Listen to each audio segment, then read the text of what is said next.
है भाई? तो उसने उत्तर दिया कि भगवान पर यदि कोई अटैक करेगा तो क्या होगा? तो भगवान भी उसको सबक सिखाने के लिए त्रिशूल हाथ में रखे हुए हैं, लेंगे त्रिशूल और वहीं से फेंक करके मार देंगे, सामने वाले की मृत्यु हो जाएगी। मैंने कहा भगवान भी क्या किसी की मृत्यु का कारण बनते हैं? क्या भगवान भी किसी को मारते हैं? क्या भगवान भी किसी की जान ले लेते हैं? उसने कहा, कुछ बोल नहीं पाया। प्रश्न मैंने ऐसे खड़े कर दिए, वो बगले झांकने लगा। कहते हैं भगवान ने ना समझी में अपने ही बेटे का गला काट दिया। जब पत्नी बाहर आई तो उसने परिचय कराई, तुमने क्या कर दिया? तुम्हारा बेटा तुमने ही मार दिया, गला काट दिया। रोने बैठ गई, बेटे को जीवित करो नहीं तो मैं अन्न जल त्याग देती हूँ। बस फिर क्या था, भगवान भी अपनी पत्नी के व्यामोह में पड़ गए और वो गए कहते जंगल। देखा कि कोई हथनी अपने बच्चे की तरफ पीठ करके लेटी हुई सोई हुई है। भगवान ने कहा अच्छा मौका है, किसी के बच्चे की गर्दन उड़ा दो। गजब हो गए भगवान, किसी के बच्चे की गर्दन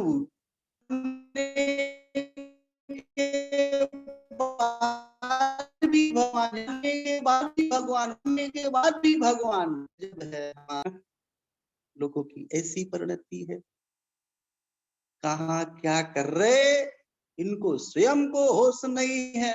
सम्यक दर्शन तो दूर की बात, अभी तो मिथ्या। ऐसी परिणति है, फिर भी जानना नहीं चाहते, सुनना नहीं चाहते, सीखना नहीं चाहते, समझना नहीं चाहते। जो मन में आए सो करना हो। तो आप लोग बड़े पुण्यवान हैं, शिविर में आ गए, कुछ सीख सुन समझ रहे हो।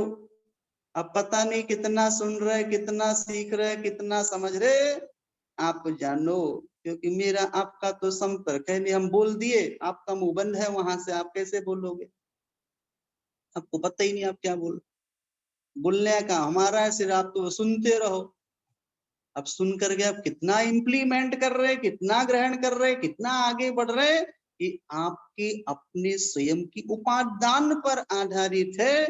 देव की चर्चा चल रही, कुदेव की, कि कुदेव है, फिर भी धोख दे देते अपन। क्या जाता, नमोकार पढ़ लेंगे ना, तो नमोकार पढ़ना तो वहीं क्यों पढ़ना, उनके सामने मंदिर में आइए ना, जिनालय में, जहां पर वीतराग भगवान बैठे हुए, नहीं वही नमोकार मंत्र पढ़ लेंगे, हाथ जोड़ लेंगे। क्या बिगड़ता है? अरे बहुत बिगड़ता है, आपको पता नहीं है। आप वहां जाकर के नमोकार पढ़ोगे तो ऐसा ही हो जाएगा जैसे कोई शराब की दुकान में जाकर के दूध की बोतल पी रहा है।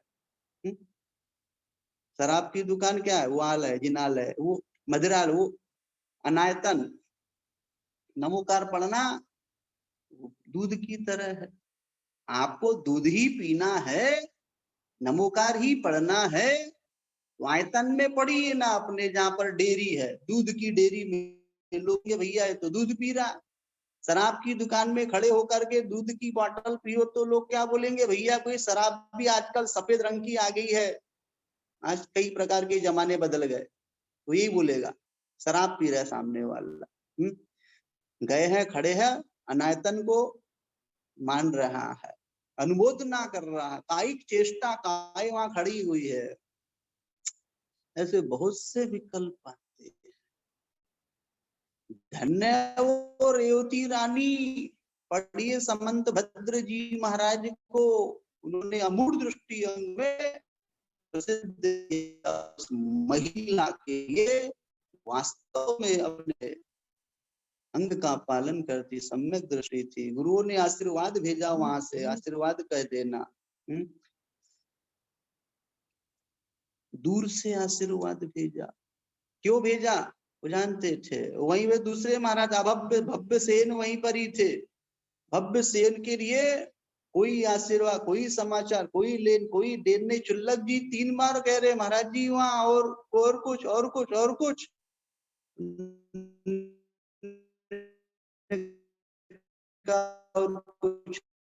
जो कुछ है लिए है वहां एक मुनिराज के लिए नमस्तो, रानी मोदी के लिए आशीर्वाद लगा है, समोसरण लगा दिया वहां उसने उन्होंने। लेकिन रेवती रानी जानती थी ना कोई ब्रह्मा, ना कोई विष्णु, ना कोई महेश। उत्तर में पहुंचे तो आगे 25वें तीर्थंकर, वो जानती 24 से ज्यादा होते भी ये कोई और दूसरा गोपालक होगा। गोपालक जादूगर, मैजिशियन को गोपालक कहते संस्कृत भाषा में। ये अपन लोग ने पढ़ा था यहाँ तक। भैया जी भगवान के यक्ष यक्षिणी कौन कहलाएंगे? बहुत अच्छा, यक्ष यक्षिणी देवास चतुर्णिकायाः, इस सूत्र पढ़िए और वहां यक्ष यक्षिणी जी को ले जाइए। अर्थात 4 निकाय के देव होते हैं, उन्हीं के अंतर्गत उसके जो में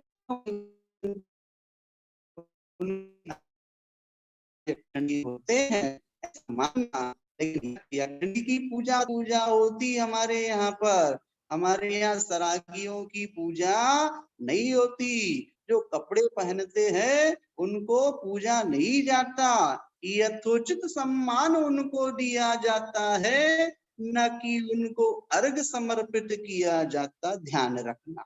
देव के प्रकार सुदेव देव, कुदेव, अदेव, ये बताया था आपको पहले भी। तो इसमें जो करते हैं, जैसे आप सेवा करते हैं भगवान की, वैसे ही यक्ष यक्षिणी तो छोड़िए, सौधर्मेंद्र उनके हाथ जोड़ करके किंकर बन करके खड़ा रहता। यक्ष यक्षिणी तो फिर भी नीचे की बात, नीचे की मतलब भवनवासी वंतरों में ग्रहण करना। ये तो साक्षात वैमानिक देवों में सौधर्मेंद्र जो होता है वो पुण्यशाली होता है, साक्षात सम्यक दृष्टि होता। इतना ही नहीं, एक भवावतारी होता। प्रत्येक तीर्थंकरों के कल्याण को में वो मुखिया होता, उसके बिना पत्ता नहीं हिलता। ध्यान रखना। जब वो भगवान की सेवा में है तो यक्ष यक्षिणी कौन सी बड़ी बात है, वो तो और नीचे की बात है। सम्मान सबको दीजिए, किंतु सम्मान भूमिका के अनुसार दीजिए। नहीं तो आप कपड़े वालों को, पंकज भैया को उदक चंदन तंडुल पुष्प सुदीप सुदूप फलारे के अर्घ चढ़ा दोगे तो क्या होगा बताओ? गड़बड़ हो जाएगा। कपड़े वालों को उनको उनकी भूमिका के अनुसार सम्मान। और जो नग्न दिगंबर जिन लिंग है वो भगवान है। भगवान तो आप भी हैं, कपड़े वालों को भी भगवान कहते हैं। एक व्यक्ति का नाम था भगवान, लोग उसको ओ भगवान, तो भगवान बन गया सामने वाला। नाम निक्षेप की व्यवस्था वहां भगवान में है। और वैसे भी आत्मा भगवान है। तो विवक्षाएं ध्यान रखना। जब जितने कहते जाविया वयन वया तावरिया होंति नय वादा, कहते जितने वचन के वाद होते उतने नए होते हैं। इन नयों को जान करके समझ करके अपना काम करोगे तो आप संसार की इन चतुर्गति रूपी इन जितने भी चतुर्गति रूपी जो खोटी योनियां है इनमें जन्म लिया है, उनको जान सुन सीख समझ करके हम अपना कल्याण कर सकते आगम के आधार पर। इसलिए हमें किसी को ना तो तिरस्कार करना और ना हमें किसी को नमस्कार करना। कुदेव की बात है, खोटे देव की बात है। यक्ष यक्षिणी कुदेव में नहीं आते। ध्यान रखना। कुदेव क्या है? कुदेव ये है। तो कुदेव में यक्ष यक्षिणी नहीं आते तो उनको पूजने लगे क्या? देवी देवता पूजने योग्य नहीं है। वीतरागता की पूजा हुई दुनिया में, जितने भी ग्रंथ सबको उठा करके देख लेना, यदि वहां वीतरागता की पूजा ना बता करके सरागता की पूजा कहे तो पंकज भैया भी सरागता की पूजा शुरू कर देगा, ध्यान रखना। उदेव अलग है और ये सुदेव अलग है, यक्ष यक्षिणी। किंतु यक्ष यक्षिणी सुदेव होते हुए भी भगवान का वैभव है। जैसे हम भगवान के समो शरण में जाते हैं तो भगवान के समो शरण में वो हमारा वैभव, हमारे भगवान है, वो भी कहते हमारे भगवान है। इसलिए समझना कौन क्या है, कौन सी गति के है। चतुर्गति में देवगति नाम कर्म का उदय है। इनके गुणस्थान 1 से 4 होते हैं। आप तो पंचम गुणस्थान वाले हो सकते हैं। आपका रात्रि भोजन का त्याग हो सकता है। देवी देवता का कोई त्याग, कोई नियम, कोई संयम कुछ भी नहीं होता, ध्यान रखना। आप उनकी अपेक्षा श्रेष्ठ है, सौधर्मेंद्र की अपेक्षा आप श्रेष्ठ है। इनकी तो छोड़ो, नीचे वालों की, भवनत्रिकों की। भवनत्रिक में भवनवासी ज्योति वाले, ऊपर की चर्चा वैमानिक की, सौधर में, उनको छोड़ो, ऊपर जाओ, अहिमिंद्रों में चले जाओ, सर्वा सिद्धि तक पहुंच जाओ। उन देवताओं से यदि आप अपनी तुलना करो तो आप बेटर नहीं, आप गुड, बेटर, बेस्ट, आप बेस्ट हो। ध्यान रखना, सबसे अच्छे इसलिए हो क्योंकि आप नियम संकल्पबद्ध हो सकते हो, आपके पास सारी सुविधाएं हैं। किंतु हो सकता है कि आप इस प्रकार से, वो देवता लोग जो है उनके कोई नियम कानून नहीं है, उनका तो नियम है इतने में तो अमृत झड़ जाता, कहते उनके मानसिक आहार हो जाता है। उनको तो कोई वो आहार नहीं दे सकते। मुनिराजों को आप आहार दान दे सकते, ध्यान रखना। पितरा देव खरे शास्त्र, वीतरागी देव खरे शास्त्र, देव शास्त्र गुरु ये हमारे लिए उपासनीय है। 9 देवता हमारे लिए उपासनीय है, इसको हमेशा गांठ बांध करके रखना।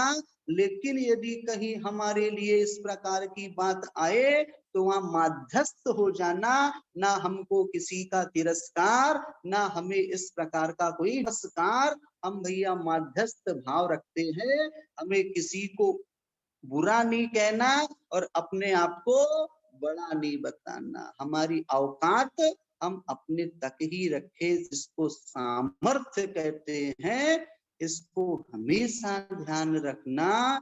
यही वास्तव में हमारे लिए धर्म है। जिसने इस वीत राग धर्म को बहुत ढंग से जान सुन सीख समझ गांठ बांध लिया, समझना कि उसी का उद्धार हो सकता है। इस पंचम काल में कितना गहीत मिथ्यात्व बैठा हुआ है, वो देखो, पग पग पर आपको कई अनायतन मिल जाएंगे। उनको छोड़ो, अपने घर में ही कई प्रकार की ऐसी विसंगतियां घुस गई हैं, जिनकी वजह से लोग वीतराग धर्म से और अन्य छोटे अन्य धर्मों में घुस जा रहे हैं। उनको कहते हैं, उनसे बचना चाहिए। जिनवाणी को अच्छे से पढ़िए, समझिए, जानिए। हम तो फिर भी आपको भरमा सकते हैं। हाँ, आप अपनी बुद्धि से निर्णय लीजिए, किसी के बोलने पर मत जाइए। बोलने वाले वक्ता बहुत मिलेंगे, लच्छेदार बात बताने बहुत मिलेंगे आपको, ध्यान रखना। लेकिन अपनी प्रज्ञा, अपनी बुद्धि से निर्णय करना। किराए की बुद्धि मत लेना, उन्होंने कहा इसलिए हम कर रहे हैं, ये किराए की बुद्धि है। तुम्हारी बुद्धि कहाँ गई? हमें अपनी बुद्धि का प्रयोग करना है, नहीं तो मालूम पड़ा कि हम वही के वही रहे, वही मिथ्यात्व का पोषण करने लगे। ये पर्याय मिली हुई है, बहुत दुर्लभता से मिली हुई है। ये ऐसे खोटे कुदेवों को पूजने के लिए नहीं मिली, ये तो वीतरागता की उपासना के लिए मिली हुई है, ऐसा समझना। इस प्रकार से यहाँ पर अपन चलते हैं आगे। कुधर्मो गृहीत मिथ्या दर्शन का लक्षण यहाँ पर कहते हैं, रागादि भाव समेत दर्वित त्रस थावर मरण खेत, जे क्रिया तिन्हें जानहु कुधर्म, तिन सरधे जीव लहे अशर्म, या को ग्रहीत मिथ्यात्व जाने, अब सुन ग्रहीत तो है अज्ञान। अब यहाँ पर कहते हैं कुधर्म किसे कहते हैं, कु यानी खोटा धर्म, कुत्सित धर्म कहते हैं। कहते रागादि भाव हिंसा समेत त्रस थावर, कहते हैं दर्वित त्रस थावर मरण खेत, कहते हैं ये द्रव्य हिंसा से सहित जे क्रिया तिन्हें जानो कुधर्म, कहते हैं कि राग आदि, जो राग और द्वेष आदि है, ये राग द्वेष आदि भाव हिंसा, कहते भाव हिंसा समेत, ऐसी भाव हिंसा से सहित, कहते त्रस स्थावर, त्रस यानी दो इंद्रिय तीन इंद्रिय आदि त्रस की कोटि में आते। स्थावर एक इंद्रिय होते, पृथ्वी जल अग्नि वायु वनस्पति स्थावर, हिंसा भी करे, हिंसा और जीवों का घात कर रहे। कहते इन भाव द्रव्य हिंसा से है जे क्रिया, कहते जितनी भी क्रियाएं हैं इन्हें कुधर्म जानहु, उन्हें कुधर्म खोटा धर्म जानना चाहिए।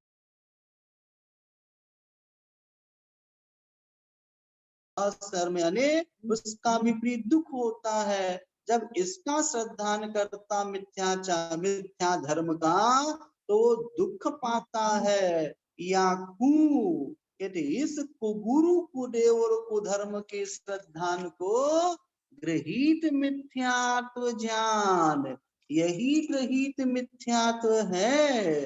अब गृहीत अज्ञान सुन, अब मैं आपको अग्रहीत मिथ्या ज्ञान की बात बताने जा रहा हूं, ऐसा दौलत राम जी यहाँ पर कह रहे हैं। ये अपन लोगों ने कुधर्म किसे कहते हैं कि जिन क्रियाओं के करने से राग आदि भावों की वृद्धि होती है, त्रस्तावर जीवों का घात होता, उन सभी क्रियाओं को खोटा धर्म कुधर्म कहते। हिंसा दो प्रकार की, एक द्रव्य हिंसा, एक भाव हिंसा होती है। द्रव्य हिंसा जिन क्रियाओं के करने से इंद्री आदि 10 प्रकार के प्राणों का जो घात होता, उसका नाम द्रव्य हिंसा है। और भाव हिंसा जो विषय कसाय वासना आदि के परिणाम का होना भाव हिंसा कहलाती है। वो द्रव्य हिंसा भी देखा जाए तो 4 प्रकार की होती, संकल्पी, आरंभी, उद्योगी और विरोधी के भेद से।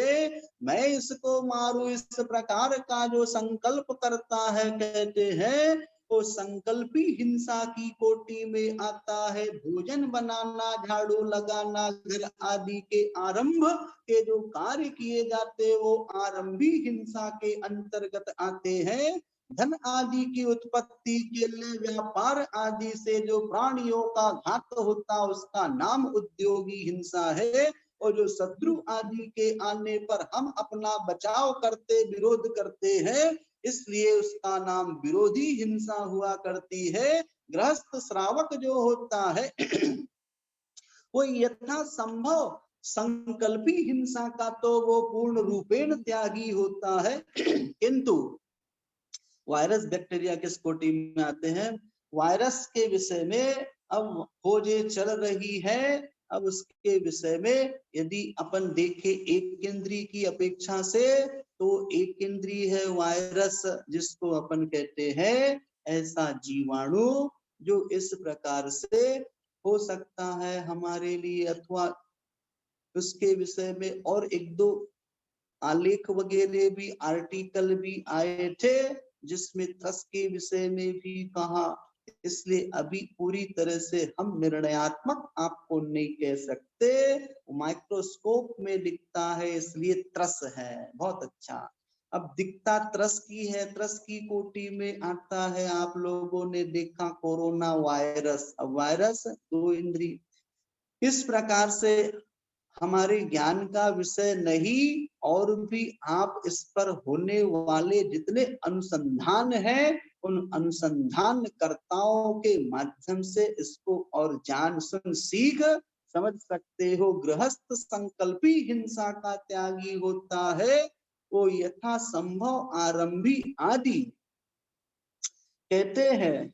वो यथा संभव आरंभी आदि जो हिंसा, आरंभी उद्योगी विरोधी हिंसा जो है, उस आरंभी विरोधी आदि जो हिंसा है उसका वो त्याग नहीं कर पाता, किंतु जैसे जैसे वो भूमिका में ऊंचा उठता जाता है वैसे वैसे कहते हैं उसके फिर वो त्याग होने लगता, त्याग होते जाता है। ये 1855-56 में जन्म हुआ था इनका, दौलत राम जी का। इस प्रकार से वे विक्रम संवत 1855-56 में इनका जन्म हुआ था। उसी समय की ये रचना है छह ढाला, जैसा कि आपने अभी पूछा। इसकी शुरुआत में भी आप लोगों को बताया था जिस समय दौलत राम जी का परिचय। ऐसा यहाँ पर समझना, ये यहाँ पर अपनी चर्चा चल रही है हिंसा के संदर्भ में, ये हिंसा कहलाती है। और भी अपन आगे चलते हैं। यहाँ पर गृहीत मिथ्या ज्ञान का लक्षण कहते हैं। गृहीत मिथ्या ज्ञान उसे कहते हैं, उसके विषय में कहते हैं एकांतवाद दूषित समस्त विषयादि के पोषक अप्रशस्त कपिलादि रचित श्रुत को अभ्यास सो है को बोध बहुदीन त्रास। अब यहाँ पे कहते हैं एकांतवाद दूषित विषयाधिक पोषक। कहते एकांतवाद का मतलब होता है एकांत रूप से कथन करना, ये एकांतवाद कहलाता है। इससे दूषित यानी खोटे विषयाधिक, ऐसे पांचों इंद्रियों के विषय आदि को पुष्ट करने वाले, पोषक यानी पुष्ट करने वाले कौन है? कपिलादि, नाम लिख दिया यहाँ पर। कपिल यानी ऐसे बहुत से मत हैं संसार में, बौद्धादि जो मत है ये सब खोटे, ऐसे कपिल आदि के द्वारा रचित यानी लिखे गए बनाए हुए कहते अप्रशस्त, ऐसे खोटे समस्त श्रुत कहते, जो श्रुत यानी जो शास्त्र है इनको कुश्रुत कहते हैं। इनका अभ्यास करना, पढ़ना, पढ़ाना, सुनना, सुनाना, कुबोध क्या है ये? खोटा ज्ञान, इसको गृहीत मिथ्या ज्ञान है ऐसा समझना। बहुत से ऐसे ग्रंथ लिखे गए हैं कई प्रकार के और भी, जिसमें हिंसा का, एकांतवाद का, पंचेंद्रिय के विषयों का कथन होता है। वे सारे के सारे लिखे हुए जो ग्रंथ, जिसको वहां पर वे लोग अन्य मतावलंबी ग्रंथ शास्त्र कहते हैं, वे सब क्या है? वे कुशास्त्र हैं। ऐसे कुशास्त्रों को पढ़ने से संसार का परिभ्रमण होता है, पंचेंद्रिय के विषयों में प्रवृत्ति होती है। हम यदि अपने विषयों, इन खोटे कामों से बचना चाहते हैं तो खोटे कामों से बचने के लिए हमें जिनवाणी का अध्ययन करना, जिनवाणी में भी आचार्य प्रणीत ग्रंथों को पढ़ना, उन आचार्य प्रणीत ग्रंथों को पढ़ करके द्रव्य क्षेत्र काल भाव की वहां पर योग्यता को देखते हुए फिर अपनी बुद्धि से निर्धारण करना, जिसमें अहिंसा और अनेकांत की पुष्टि मिले वही आचार्य हमारे लिए प्रामाणिक माने जा सकते हैं। और जहां अहिंसा और जहां पर हिंसा और एकांतवाद का यदि पुष्टिकरण मिले वो हमारे लिए पढ़ने योग्य नहीं है। जहाँ पंचेंद्रिय के विषयों की यदि उसमें लिखावट लिखापना है तो वो भी विषय कभी पंचेंद्रिय के हमारे आचार्य भगवंत नहीं लिख सकते। उन्होंने तो स्पष्ट कहा है ये जो विषय है आत्म के अहित विषय कसा इनमें मेरी परिणति न जाए, पढ़ेंगे अपन कल सुबह सकल गे गायक की स्तुति में ध्यान रखें।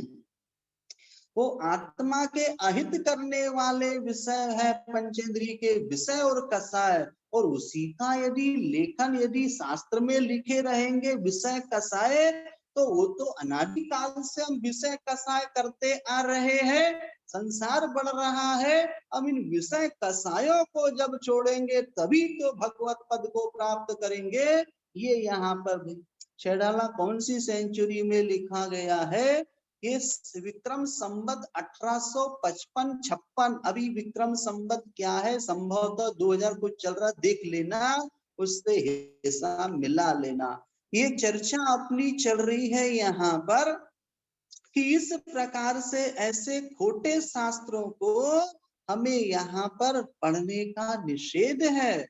इन जिनमें पंचेंद्रिय के विषयों का जिनमें पुष्टिकरण होवे वो हमारे लिए बिल्कुल पढ़ने योग्य देखने योग्य नहीं है। इनसे तो दूर दूर से जय जिनेन्द्र हमारी होनी चाहिए। हमें इसमें नहीं पढ़ना, समय की बर्बादी और साथ में अपना दिमाग जो है ये और गड़बड़ हो जाता है। इसलिए हमें तो आचार्य प्रणीत ग्रंथों को पढ़ना है।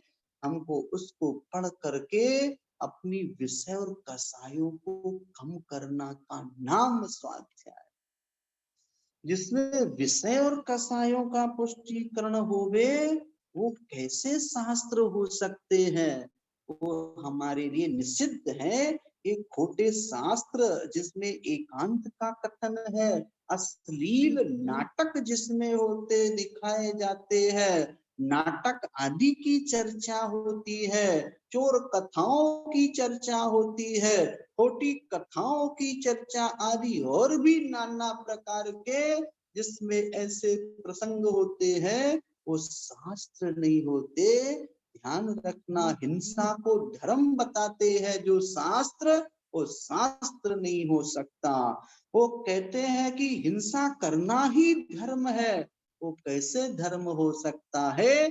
धर्म तो जीना सिखाता है और मरते हुए को हस्तावलंबन दे करके उसे जिलाता है, उसका नाम धर्म है।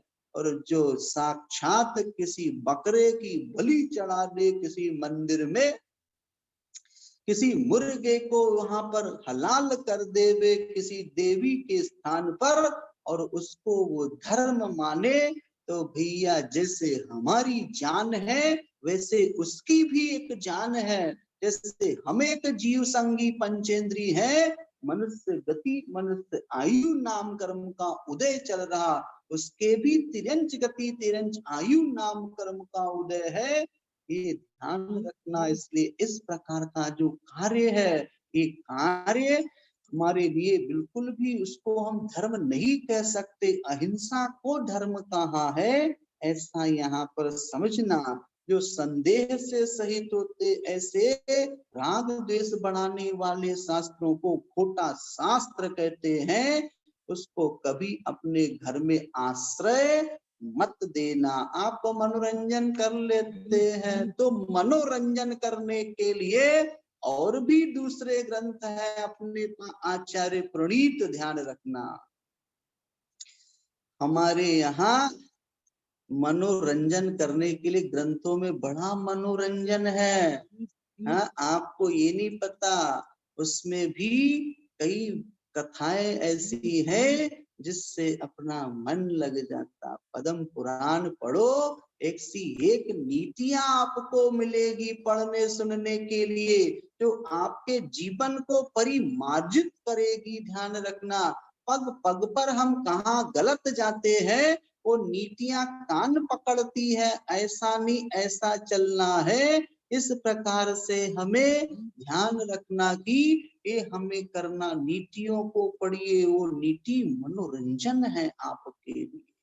और भी कई अपने लिए आचार्य प्रणीत वादिव से सूरी जितना भी साहित्य आपके पास में है, प्रथमान योग के रूप में जो है, उसमें कई आपको ऐसे मनोरंजन, आपको इस प्रकार का आनंद आएगा जिसको पढ़ करके लगेगा हाँ ये हमारे लिए वास्तव में उपादेय भूत है। इसको पढ़ने से आपके कर्मों की निर्जना होगी, इनके पढ़ने से आपको पुण्य का लाभ मिलेगा, इनके पढ़ने से आपका मार्ग प्रशस्त होगा, इन ग्रंथों के पढ़ने से आपको आपकी भूल समझ में आएगी, इसको पढ़ने से आप सही रास्ते पर चलेंगे, इनके पढ़ने से विषय कसायों की कमी होगी और उनके खोटे शास्त्रों को पढ़ने से विपरीत परिणमन होगा। जितनी बातें यहाँ पॉजिटिव आपके लिए सकारात्मक बताई, उतनी नकारात्मकताएं वहां के माध्यम से मिलेगी। इसलिए संकल्प कर सकते हैं आज हम यहाँ पर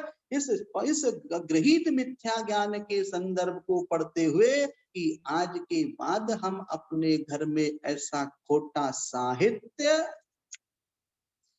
नहीं लाएंगे। शिक्षाप्रद तो फिर भी हमारे लिए ग्रहण करने योग्य है, लेकिन शिक्षा वही है जो हमारे लिए धर्म में आगे बढ़ाए, उसे हम ग्रहण करना चाहिए। उस दिन कहा था आप लोगों से शिक्षा के संदर्भ में, इस शिक्षा का वास्तविक उद्देश्य अपने आत्म वैभव से परिचय कराना है।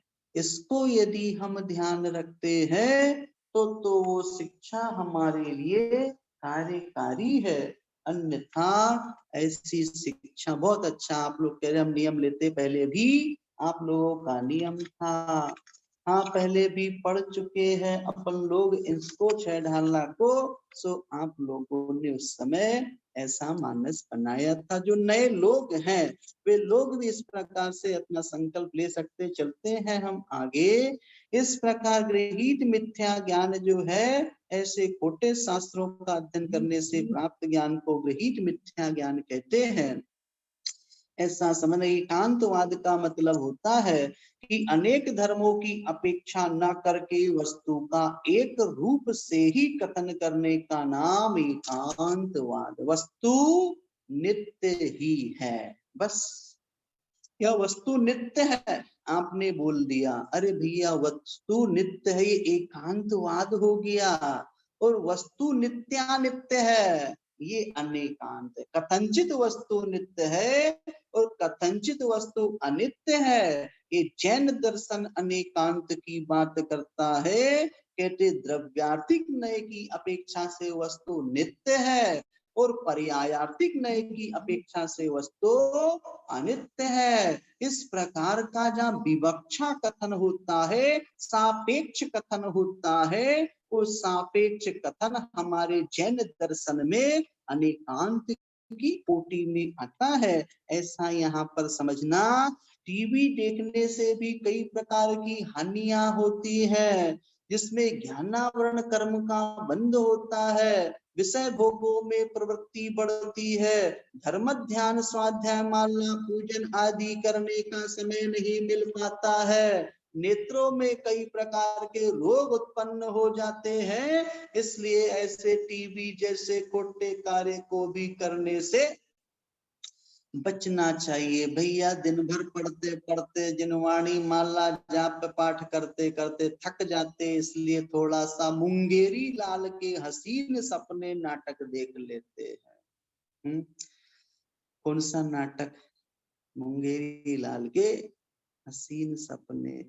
क्या होगा उससे? मन थोड़ा बहल जाता है। अथवा मालगुडी डेज देख लेते, थोड़ा सा आनंद आ जाता है।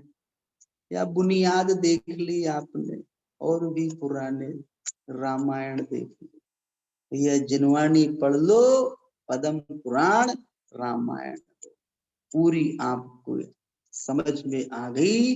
कर्म की निर्जरा पुण्य का संपादन हुआ। आचार्यों की वाणी को पढ़ने का आपको सौभाग्य मिला। उन्होंने तो शुभोपयोग में रह करके वाणी जिनवाणी लिख दी, अपने शुद्धोपयोग से पतित होकर के नीचे आकर के हमारे तुम्हारे लिए कल्याण कर गए, और हम ऐसे निपट हैं कि उनके द्वारा किए गए जिनवाणी के कृत उपकार को पढ़ना भी नहीं चाहते, सुनना भी नहीं चाहते, सीखना भी नहीं चाहते। एक कर्जा हमारे माथे पर है, ध्यान रखना। यदि आचार्य प्रणीत ग्रंथों का यदि आप पठन पाठन नहीं करते हो, तो समझना कि आप अपने माथे पर कर्ज लेकर के जा रहे हो, और ये कर्ज जो है आज नहीं तो कल चुकाना पड़ेगा। उनका बड़ा उपकार है, इसलिए उस उपकार को आप चुकाने के लिए एक ही आपके पास रास्ता है कि हमको उसे पढ़ना। एक बार अवश्य आचार्य प्रणीत ग्रंथों को अपने सामान्य से आमना कर लीजिए, समझ में आ जाए। कोई ज्ञानी पुरुष यदि आपके परिचय में होवे, कोई ज्ञानी पुरुष यदि आपके निकट होवे, कोई ज्ञानी अनुभवी व्यक्ति से यदि आपको मिल जाए, तो और उत्तम सोने पे सुहागा। नहीं मिले तो अपना स्वयं पढ़ लीजिए, लेकिन पढ़िए जरूर, क्योंकि यह उनको पढ़ना, ये उनके द्वारा किए गए उपकार को चुकाना है। ये लोन चढ़ा हमारे माथे पर, ध्यान रखना। आज इसका स्वाध्याय करते समय हम लोग ये संकल्प कर सकते हैं, क्या संकल्प कर सकते हैं, कि हमें आचार्य प्रणीत ग्रंथ अवश्य पढ़ना। ऐसा यदि विचार भी कर लिया, मानस बना लिया, भले जिंदगी जब तक है तब तक हम अवश्य पढ़ेंगे, घर गृहस्थी भी करेंगे और ये भी पढ़ेंगे। समझना आप सही रास्ते पर चल रहे हैं। कोई आपसे ये नहीं कहा जा रहा कि आज ही आपको पढ़ना है, लेकिन आप इतना तो मानस बनाइए कि हाँ हम पढ़ेंगे और अवश्य पढ़ेंगे। जितनी जिंदगी अब अवशेष हमारी बची हुई है, हमें तो आचार्यों की वाणी को पढ़ना है। इसको पढ़ते पढ़ते यदि काल कवलित हो गए, तो यही जिनवाणी एक दिन आपको केवल ज्ञान का कारण बनेगी। क्योंकि आपको यदि भगवान यदि बनना है, तो भगवान बनने के लिए हमें अवश्य जिनवाणी को पढ़ना चाहिए। ये कहने का आशय यहाँ पर है। हम आगे चलते हैं। गृहीत मिथ्याचारित्र का लक्षण कहते हैं, जो ख्याति लाभ पूजा दी चाह, धरि करन विविध विध देह दाह, आत्म अनात्म के ज्ञान हीन, जे जे करनी तन करन छीन। कहते हैं यहाँ पर, क्या कहते हैं यहाँ पर, यहाँ कहते हैं दौलत राम जी, जो यानी जो कहते हैं, जो ख्याति लाभ पूजा दी चाह, कहते हैं जो ख्याति लाभ यानी ख्याति यानी प्रसिद्धि होता है, लाभ यानी फायदा होता है, पूजा यानी मान्यता सम्मान आदर की चाह धरी, कहते आदि की इच्छा से देह दाह शरीर पीड़ित करने वाले आत्म अनात्म के ज्ञान हीन, न तो आत्मा और न अनात्मा यानी पर वस्तुओं के ज्ञान से हीन है।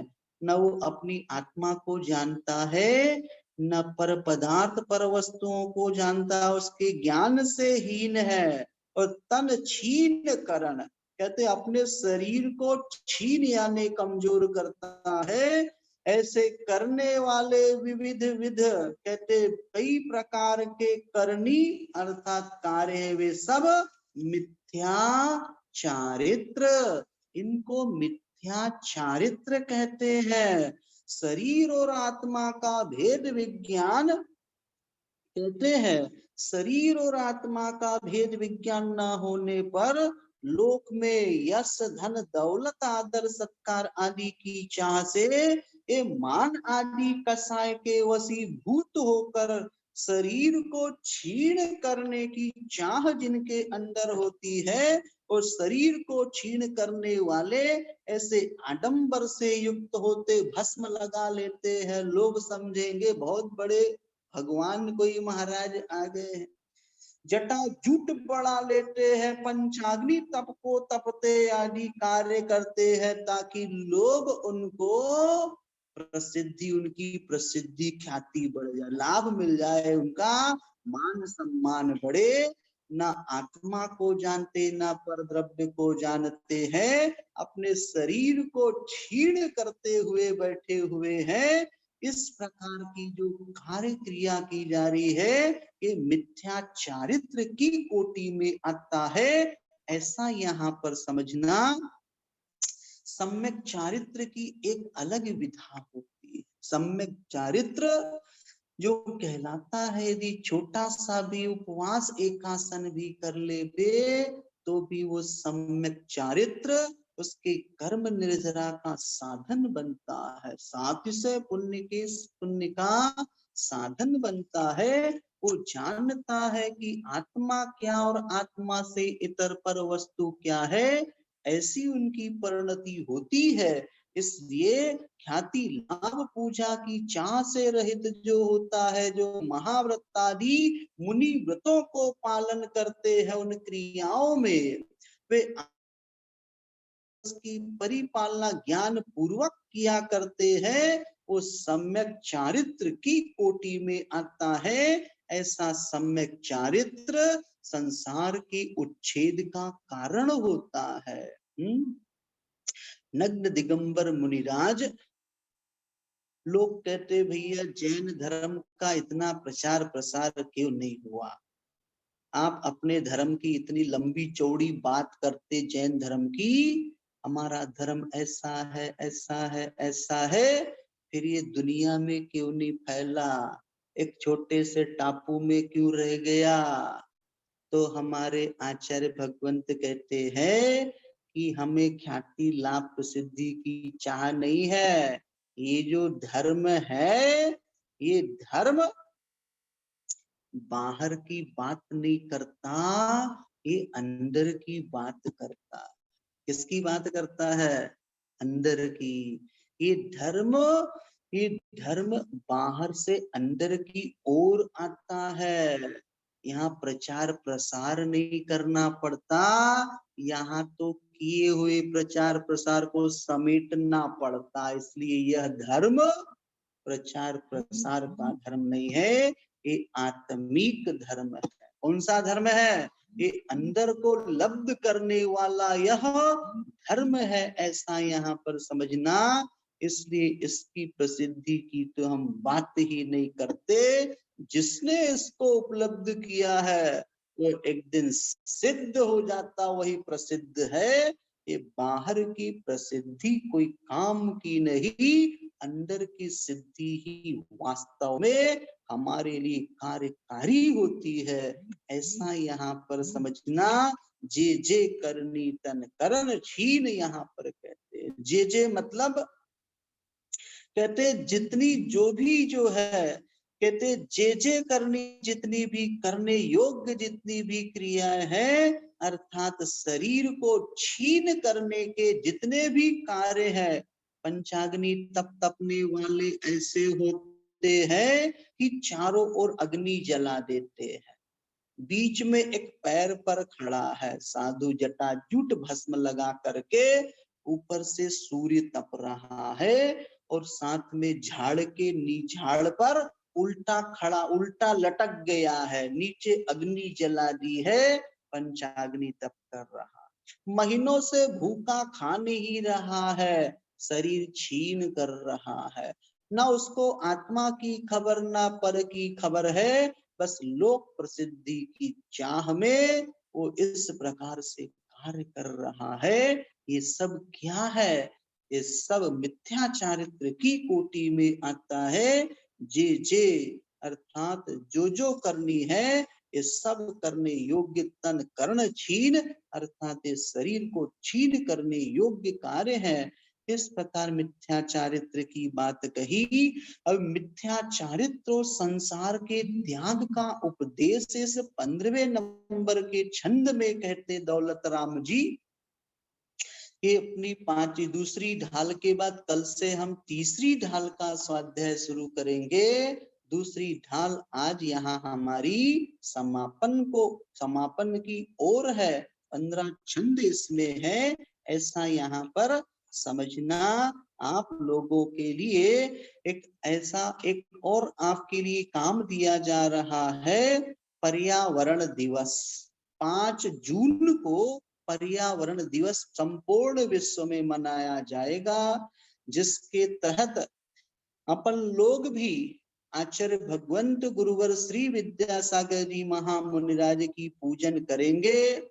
तो उसके लिए कोलकाता अग्रवाल दिगंबर जैन समाज के द्वारा मुझे एक सूचना मिली, भैया जी हम आपके सानिध्य में जूम के माध्यम से एक छोटा सा अपने घर का वातावरण हमारा शुद्ध होवे, एक हवन के माध्यम से करना चाहते हैं। आप अपने आश्रम में रहिए, हम अपने अपने घरों में छोटी सी धूप आदि लेकर के पूजन करने का वो कार्य करना चाहते हैं। आप स्वीकृति दीजिए। हमने कहा भैया हमारा शिविर चल रहा है, समय का अभाव है, फिर भी कहा नहीं भैया जी हमको तो आप ही क्योंकि उनका प्रेम है, वो बिना कुछ किए बोलते भैया जी से ही जो कुछ करना। हमने कहा ठीक है। तो श्री पारसनाथ दिगंबर जैन शांति निकेतन उदासीन आश्रम श्री पारसनाथ झारखंड के तत्वावधान में आयोजित सम्यक ज्ञान शिक्षण शिविर के अंतर्गत आयोजक जो है उसके अखिल भारतीय महिला परिषद नागपुर के द्वारा और कोलकाता दिगंबर जैन समाज के द्वारा ये प्रेरणा दी गई कि हमें पर्यावरण दिवस के अवसर पर क्या करना है। तो 5 जून 2021 दिन शनिवार को ठीक सुबह 8:30 बजे यदि आप भी अपने घर का वातावरण शुद्ध करना चाहते हैं तो आपको क्या करना है। तो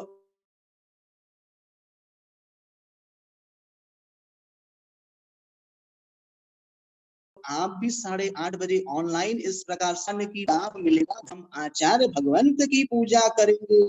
इस प्रकार से 2 पूजाओं के बाद में फिर अपन एक छोटे से मंत्र से शांति मंत्र के द्वारा आहुतियां देंगे 108 बार। एक व्यक्ति को कम से कम 50 ग्राम लगभग धूप लगेगी। तो आप अपने अपने घर में 2 पूजा के योग्य द्रव्य सामग्री चढ़ाने के लिए सामग्री और इस प्रकार कपूर के साथ शुद्ध धूप का आप रखें और उसको अपन आधे पौन घंटे में लगभग 8:30 से 9:15 तक अपना ये कार्य होगा, जिसमें कोलकाता अग्रवाल दिगंबर जैन समाज के अलावा हमारे यदि ऑनलाइन श्रोता यदि जुड़ना चाहे तो आप लोग इनसे संपर्क कर सकते हैं। 2 नंबर आपको दिए, अर्चना जैन, सपना जी जैन, इनसे आप संपर्क करके अपनी इस व्यवस्था को बनवा सकते हैं। वो आपके लिए लिंक आदि भेज करके आपको लिंक अप करेंगी। इस प्रकार से आपके घर का भी वातावरण पर्यावरण सुधरेगा, नेगेटिविटी दूर होगी, धार्मिक मंत्र के उच्चारण से आपका घर पवित्र होगा, आपके घर के सभी लोगों को व्यवस्थित लाभ भी मिलेगा। ऐसा यहाँ पर समझना। इस प्रकार से अपना यह 5 तारीख का कार्यक्रम है, इसको ग्रुप में डाल दिया जा रहा, आप लोग वहां से देख सकते हैं। अपनी चर्चा चल रही है यहाँ पर मिथ्या चारित्र और संसार की त्याग का उपदेश देते 15वें नंबर के छंद में, ते सब मिथ्या चारित्र त्यागे अब आत्म के हित पंथ लागे, जग जाले भ्रमण को देहु त्यागे, अब दौलत निधि आत्म सुपाग। अब यहाँ पर कहते हैं ते सब मिथ्या, ते यानी वे सब जितने भी अभी कहे पूर्व में, उन सब मिथ्या चारित्र त्याग, उन सब मिथ्या चारित्रों को छोड़कर ये देखिए पंचाग्नि तप तप रहा है, माथे पर सिगड़ी रख लिए गरम कोयले और ये चारों तरफ से कर लिया। ये भी ऐसे भी करते करने वाले देख लीजिए, आपको घर बैठे चित्र उपलब्ध करा दिया गया। हाँ, कहीं बाजार में जाने की कोई आवश्यकता नहीं, अपने पास इतनी सारी सुविधा बहन जी के द्वारा आपको बना दी गई है। देख लीजिए, कहते हैं इन सबको छोड़ और क्या कर, अब आत्म के हित, कहते आत्म की यानी आत्मा के हित यानी भलाई के, कहते पंथ लाग। अब आत्म के हित में उस रास्ते में लगकर जग जाल भ्रमण को देहु त्याग। जग जाल का अर्थ होता है संसार के जाल में, कहते जो भ्रमण जो भटकने का है, उस त्याग देहु अर्थात उसको त्याग कर देना चाहिए। कहते दौलत, अपने आप को संबोधन करते हुए कह रहे हैं, हे दौलत अब निज आत्म सुपाग, अपनी आत्मा में सुष्ठु पाग, अच्छी तरह से लीन हो जाओ। ये दौलत राम जी अपने आप को तो संबोधन कर रहे हैं, कहीं हम इस प्रकार के मिथ्या दर्शन, मिथ्या ज्ञान, मिथ्या चारित्र को तो नहीं अपना रहे, कहीं कृतकार्य अनुमोदना तो नहीं हो रही है। हमें इसका पग पग पर ध्यान रखते जाना चाहिए, जिससे हमारा संसार का परिवर्धन जो है, ये संसार परिवर्धन हमारा समाप्त हो सकता है। एक दूसरी ढाल अपन ने पढ़ी, इस दूसरी ढाल की अंतिम शिक्षा इतनी ही है कि संपूर्ण गृहीत मिथ्या चारित्र को छोड़ करके आत्मा के हित के मार्ग में लगो और संसार के जंजाल को त्याग कर अपनी आत्मा में अच्छी तरह से लीन हो जाओ। सुपाग, ये दूसरी ढाल की अंतिम शिक्षा है। हमें भी इस प्रकार से अपने आप में लगना चाहिए। हम जानते हैं आप लोग गृहस्थी बसा रखी है, इस प्रकार की परिणति हो नहीं सकती, किंतु आज पढ़ो, जानो, समझो, भावना तो कर सकते हैं। भावना भवनाशिनी होती है। आज आपने मानस बनाया, संकल्प किया, आगे यही भावना आपको आगे देहु, देहु का अर्थ होता है त्याग देना चाहिए, त्याग कर देना चाहिए, त्याग देहु, त्याग कर देना चाहिए। ये भावना आगे चल करके आपको पुनः वो याद दिलाए, नहीं हमें ऐसे संकल्प किए थे, अब हमें ये कार्य करना है, वो पर भाव में आपको याद दिलाएगा। इसलिए संस्कार बना करके रखिए, यही यहाँ पर कहा जा रहा है।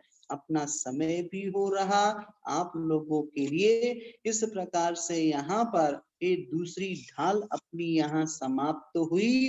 प्रतिदिन की भांति अपन लोग स्वाध्याय कर रहे हैं।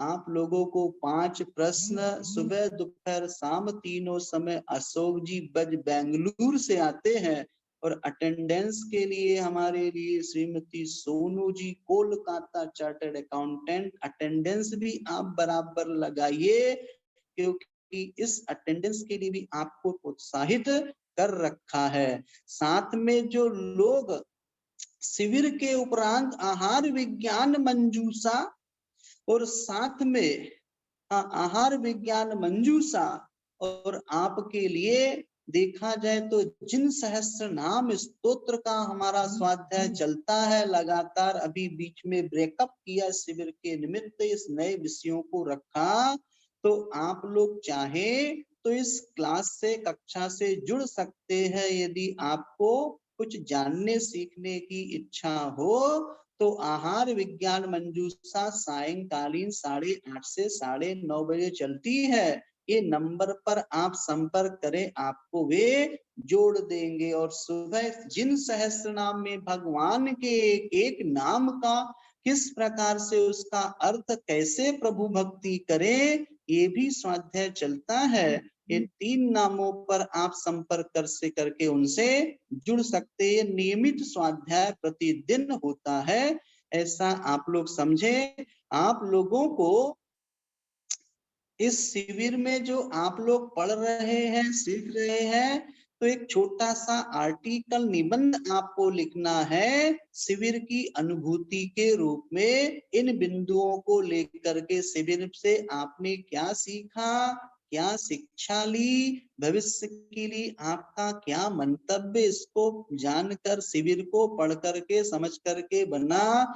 इस शिविर के सुधार हेतु आपका जो है, इस सुधार हेतु आपका मार्गदर्शन, और साथ में इस प्रकार से और भी आप अपनी फीलिंग्स, अपनी अनुभूति आप अपने शब्दों में, सिर्फ एक पेज में लिखना, दूसरा पेज स्वीकारा नहीं जाएगा, ध्यान रखना। ये 5 जून 2021 रात 12 बजे तक आपको भेजना है। कहाँ भेजना है? भरत जी शाह, मुंबई, दहीसर, उनका नंबर, व्हाट्सएप नंबर दिया है, वहां पर आप भेजना। उनके संपर्क में आप रहना। इसका रिजल्ट थोड़ा लेट खुलेगा, हमारा रिजल्ट जो आहार विज्ञान मंजूषा है उसी में फिर कभी एक दिन खुलेगा, जिसमें आप लोगों को क्वालिफाई कौन होता है वो बताया जाएगा। किसका बहुत अच्छा निबंध है उसके विषय में चर्चा रात्रिकालीन आहार विज्ञान मंजूषा के स्वाध्याय में होगी, क्योंकि अपना शिविर तो ये 10 दिन का 5 तारीख को ये समाप्त होगा। 6 तारीख की इसकी समापना रखी गई है। आप लोगों को 6 तारीख को इस समापन पर रहना है, और आप लोगों को कुछ कुछ कार्य भी दिया जाएगा, ऐसा समझना। इस प्रकार से अपना ये कार्य यहाँ पर ही समाप्ति करते हैं। साथ में आज के मंगलाष्टक के जो विजेता रहे, श्रीमती दीपाली मधवन्ना सांगली, शौर्य जैन नागपुर, संगीता पाटिल कोल्हापुर, इस प्रकार से उन सभी का हार्दिक अभिनंदन। जिन जिन लोगों ने परीक्षा दी उन सभी के लिए बहुत बहुत अभिनंदन सभी का। जिनवाणी स्तुति करते हैं। एग्जाम को जो सबसे हाँ, अब जो रिजल्ट, आप जो परीक्षा होगी आप लोगों की सकल गिए गायक की, तो जो जितना जल्दी, जैसी पेपर आएगा 3 बजे आपको, और पेपर देने के बाद जो जितनी जल्दी फास्ट तेजी से सही करके सबमिट करेगा और नंबर अधिक होगा उसी को फर्स्ट नंबर, सेकंड, थर्ड होगा। और उसमें आपके लिए इस प्रकार से समझना, लॉटरी सिस्टम का उसमें कोई रोल नहीं, क्योंकि आप जिस पेपर को सबमिट करते हैं उसका टाइमिंग भी वहां पर आ जाता है, ऐसा समझना। ठीक है, जिनवाणी स्तुति करते हैं। श्री जिने वाणी जग कल्याणी, जग जन मत तम मोह हरी, जन माणे हारी गण हरे हारी, जन्म जरा भवे रोग हरी, तिथाए राणाम दिव्य जोनिया, पड़ई सोनई माई धारई, नानम सौखे मनंता मधरिय, सासदे मोखे पदम पावई, सासदे मोखे पदम पावई। पंच महागुरु भक्ति का रिजल्ट भी बड़ी जल्दी आपके सामने आ जाएगा।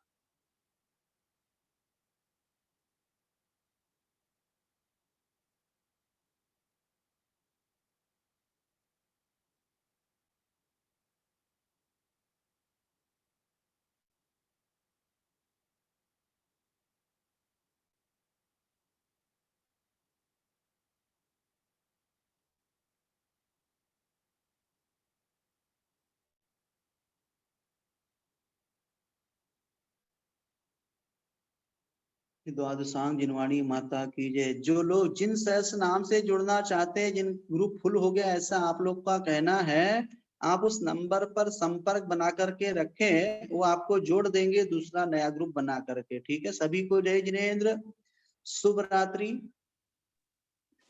ये नंबर है, इन नंबर पर आप ध्यान रखें, इस पर जुड़े रहें। इन नंबर संपर्क कर ले, वो आपको जोड़ देंगे, नंबर आ जाएगा। वंदना भैया, सबकी ओर से वंदना, शुभ रात्रि।